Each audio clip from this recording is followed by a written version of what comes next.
अगर मैं आपसे एक सवाल करता हूं कि क्यों क्यों कोई चीज ऊपर से नीचे गिरती है और आप आंसर करेंगे ड्यू टू ग्रेविटी, ऐसा ही होता है। चलो समझते हैं।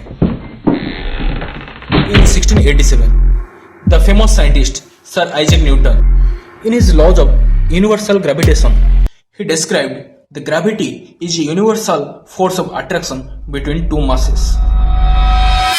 The gravitational force F equal to G m1 into m2 divided by r square, where G stands for the gravitational constant and m1 is the body of mass 1 and m2 is the body of mass 2 divided by r square, the distance between the two bodies m1 and m2.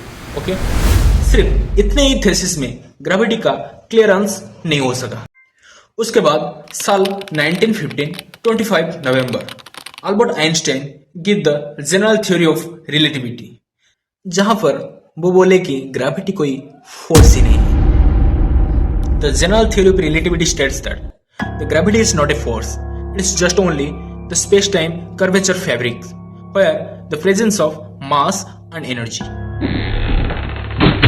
जिस object का mass जितना ज्यादा होगा उसका space time curvature उतना ही बड़ा होगा।